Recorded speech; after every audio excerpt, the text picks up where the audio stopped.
आपका पहला चैप्टर है हेरिडिटी एंड एवोल्यूशन। हेरिडिटी का मतलब क्या होता है बच्चों? आनुवांशिकता। और एवोल्यूशन का मतलब होता है विकास, उत्क्रांति, क्रम विकास, क्रमागति और उन्नति। ये सब उसके हिंदी में अर्थ है। अब हेरिडिटी का मतलब क्या होता है? Transfer of biological characters from one generation to another via genes. मतलब क्या होता है? Transfer of biological characters.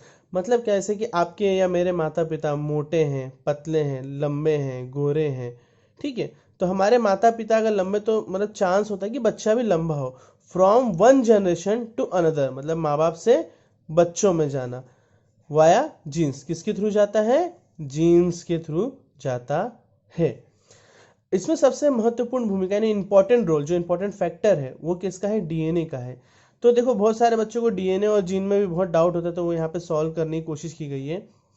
DNA is the molecule that is the hereditary material in all living cells. DNA क्या है? आपका एक मॉलिक्यूल से जो हर एक लिविंग सेल में होता है, ठीक है? और जीन्स क्या होते हैं? Genes are made of DNA. Genes आपके डीएनए से, जीन्स आपके डीएनए से बनते हैं, ठीक है? इसके बाद बच्चों आप इस चैप्टर में पढ़ते हो ट्रांसक्रिप्शन, ट्रांसलेशन एंड ट्रांसलोकेशन।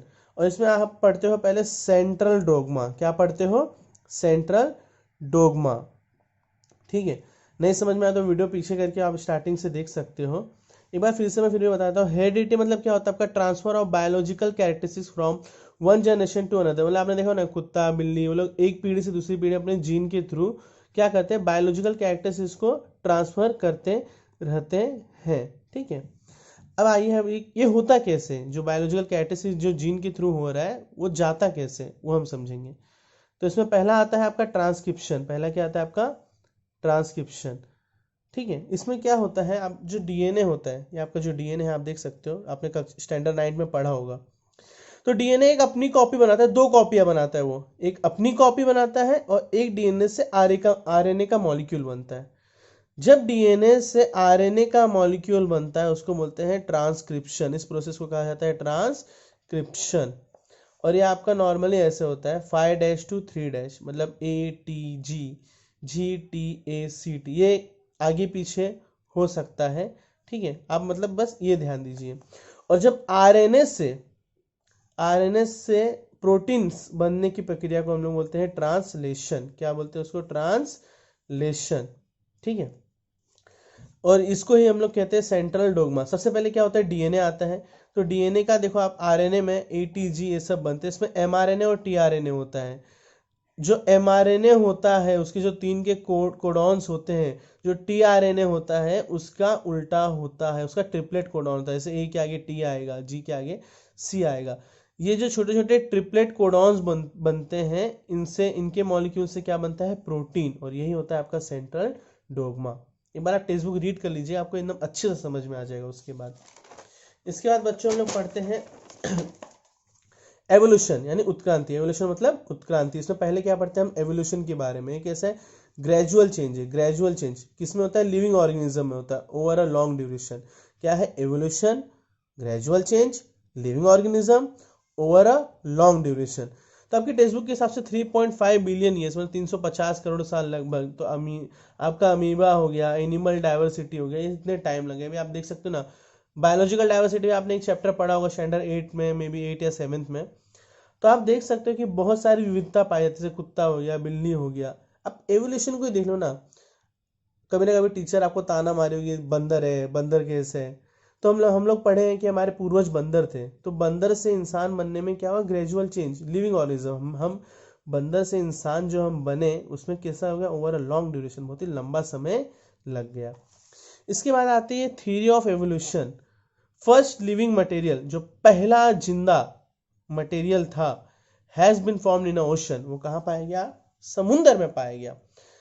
वो यूनिसेलुलर, उसको बनने में 350 करोड़ साल मतलब 300 करोड़ साल लगभग लग गए। और ये स्लोली स्लोली होता है। हमने पढ़ा ना एवोल्यूशन, ये बहुत स्लो स्लो चेंजेस होता है, एक दिन में नहीं होता है।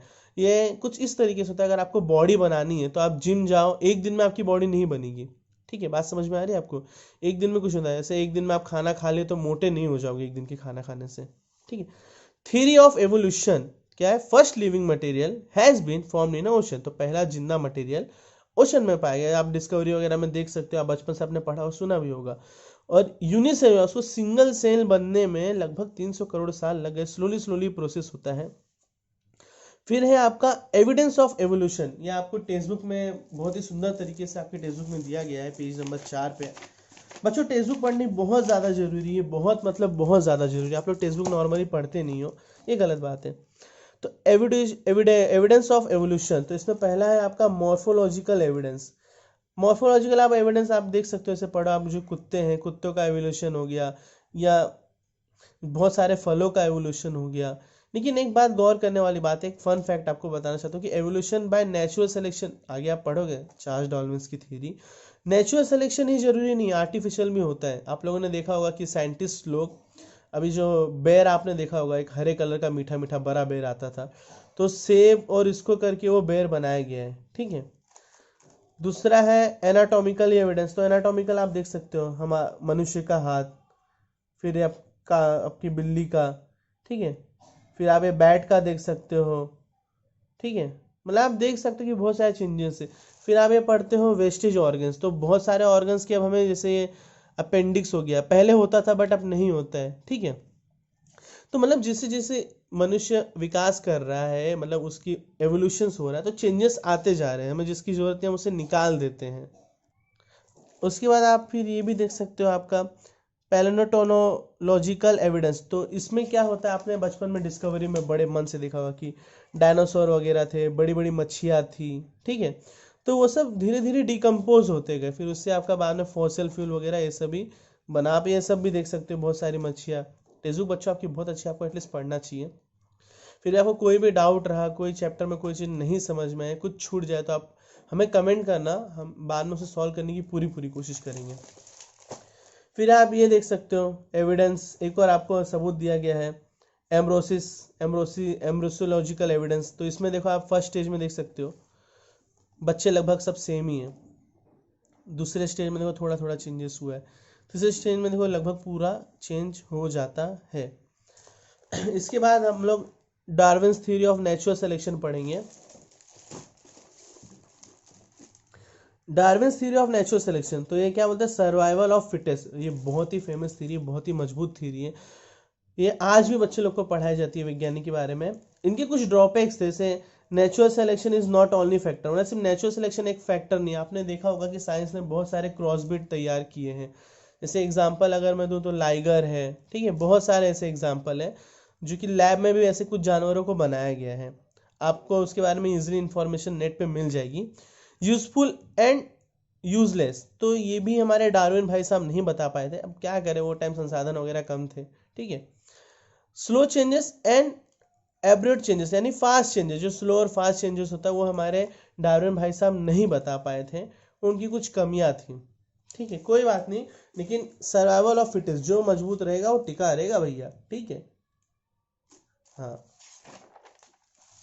आगे आपके एक और एक साइंटिस्ट थे लेमार्क्सम, तो ये हमें बोलते थे कि मॉर्फोलॉजिकल चेंजेस ऑकरिंग, जो मॉर्फोलॉजिकल चेंजेस होता है इन लिविंग ऑर्गेनिज्म, जो मतलब जीवित प्राणियों में होता है, वो रिस्पॉन्सिबल होता है एक्टिविटीज एंड लेजीनेस पे। देखो कैसे होता है, आपको जिराफ का एग्जांपल दिया, आपकी टेक्स्ट बुक में भी दिया गया है ये एग्जांपल, आप देख सकते हो कि जो आपकी जिराफ, जिराफ की गर्दन देख लीजिए आप, पहले छोटी थी, फिर धीरे धीरे कैसे मतलब ऊपर की तरफ बढ़ती गई।